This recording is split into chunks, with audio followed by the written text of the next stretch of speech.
I'm Catherine of Gamecast.net, and I'm doing an unboxing of something which I knew was coming, but hadn't come, well, even though I think we were expecting it like last month almost. But it has now arrived, which is the Premium Backers edition of Elite Dangerous. So Paul got this because he backed it through Kickstarter. I have Elite Dangerous and I played a little bit, but not a huge amount. Actually, I'll look at the box because it's really nicely presented. It's luckily come unharmed in the post. So it's all like pretty high quality stuff.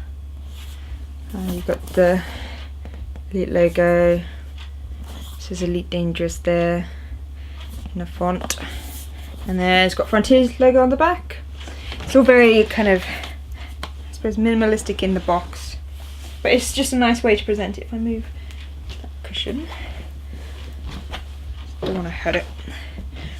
Okay, and then you're presented with it like this, with a little pin badge, which I believe wasn't actually kind of said to be included with this, but it's almost like a little added extra. It's also a nice way to seal off the box. So you've got, like, this is a little tab, I don't want to hurt it, that you lift to open up the insides. You can see here. So firstly you get a little thank you from David Braben, which of course has been printed for each person with their name changed at the top. So that's quite nice as a little thank you. Because I don't know if any other games I've gotten have had like a little card saying thank you, but it's really nice. It's got a large array of schematics on top of each other. And then underneath that you firstly get, well, you get the game and the novel that comes with it, which has been written, I believe, by one of the producers, Michael Brooks. So this is called Elite Legacy. And there you go. It's got blurb on the back, copyright for Elite, and a barcode. I imagine they'll probably be selling this. And it's fairly large font inside. I'm not going to open it loads. You can see the fairly largish font.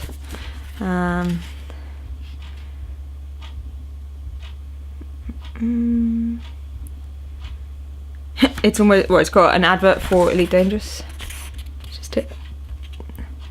And there's a dedication, and it says how you can keep up to date with his writing on his blog, which is thecultofme.blogspot.com.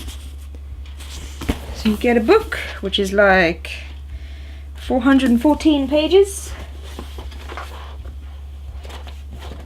Then we've got the game. I like this box, it's really nice. So the logo's really nicely printed. This is just like a slip that it comes in. So you've got your standard blurb on the back, including a barcode, minimum requirements, and the usual stuff. So this could potentially be used as like a retail box. It's quite nice as a presentation as well, so to be presented. Then we have the slipcase that this comes in. Has actually got the same imagery there and the Frontier logo on the back. And then another thing slips out, where you've got some nice art on this as well, which is pretty cool. And then on the inside you've got some other art. If I take out the disc, you see you've got that there. But putting that back in, you've got the disc there. It's really nice. Oh, I suppose the image was on the disc, but it looked nicer without it. It actually comes with a manual, which is printed on quite nice paper. It's kind of matte looking, so it's a little bit hard to see everything because it's kind of bronze coloured printing. And yeah, we've actually got a manual for a game. Manuals? What are those things? Oh wait, they don't come with games anymore. So it's quite nice. Cockpit interface. Welcome. So yeah, that's nice that they've given people a manual with it. They could have just given you an online manual instead. to save, but they decided not to. I think the only thing that lets this down is the printing on the disc. Everything else is super high quality. You can see here the printing on the T15 logo and the NVIDIA bit are kind of not great looking. I think the rest of the discs kind of okay, but they're a little bit low res, a little bit blurry. But that's like a tiny minor fault, which I'm sure people are complaining at me right now, complaining about a tiny thing like that. Because otherwise the presentation of this is amazing, I would say. Because some Kickstarter stuff can feel a little bit cheap sometimes, whereas this feels quite nice. And then, so this bit that had the book and the game in, then kind of slides up, and then you're presented with a shirt. And then you get your polo shirt. Apparently this was going to say on it that like, you know, I'm a Kickstarter backer or something like that, or I backed Elite Dangerous.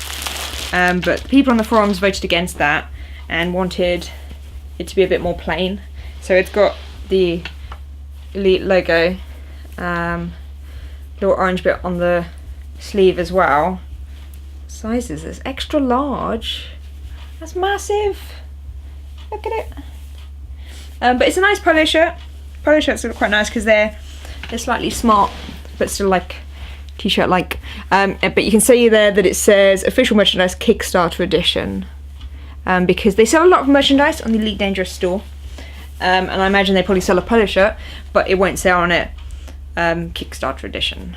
I think it's a shame because I think the kind of I'm a backer t-shirts are quite nice. I mean, yeah, they're maybe a little bit cheesy, but you know, it's showing that you backed something and put money towards something because you were looking forward to it. So it's kind of showing off your dedication, which I quite like. It's like any gaming merchandise that you wear. You're showing off that you have some form of attachment to that game. But yeah, so that's the Elite Dangerous Premium Backers Edition. Yeah, I forgot that. If I put that back in there without the shirt, but now it's not going to be as balanced.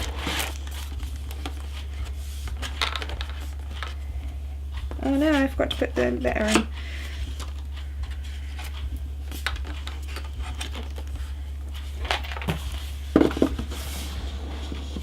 So that was available through Kickstarter backers, as you could kind of guess from Backers Edition, for £90. They had pricings for other versions of the game, like probably similar to the box version, or maybe a less nice version of the box version, if you paid less money. But yeah, I played it a bit. Paul has a X52 Pro, which is really nice, and it's a nice way to control it. Otherwise, I've used it with a Xbox One pad, and it works quite nice. I've played it with Oculus Rift as well, and it's one of the only games that doesn't make me feel a little bit queasy. Like, I don't usually have problems with games at all, or any form of motion sickness, but some of the games that I've played on OR have made me feel not like I really want to throw up, but kind of like queasy in my stomach, and it's not very nice. So hopefully with the, like I've played with the DK2, hopefully with the later versions of Oculus Rift I won't get it as much. I hope, fingers crossed. But otherwise, Elite Dangerous is quite cool with it. I think it's mainly because, of course, you're within the cockpit, so there's less movement going on. You're not controlling a player as such. You're controlling your ship, and because you're just looking at what's outside, the movement isn't as close, I suppose. That's a good way to explain it. But yeah, Elite Dangerous is available now for purchase if you want to buy it. Space exploration game with trading, exploration of planets and finding things for the first time, and combat. Yeah, that's kind of it. I don't think there's any way to buy this anymore, but everyone seems to be getting their copies now. I saw a few people posting this on Twitter with the photos of everything laid out. Oh, and also, sorry, they gave people an A1, I believe, systems map of like stars and stuff, which is quite nice. We've got it up in the office upstairs, and it's just kind of a nice little added bonus that I don't believe was ever mentioned as a kind of bonus for your pledges, but that was a nice addition to get as well. Yeah, hope you enjoyed my video, and I will see you for my next one. Bye.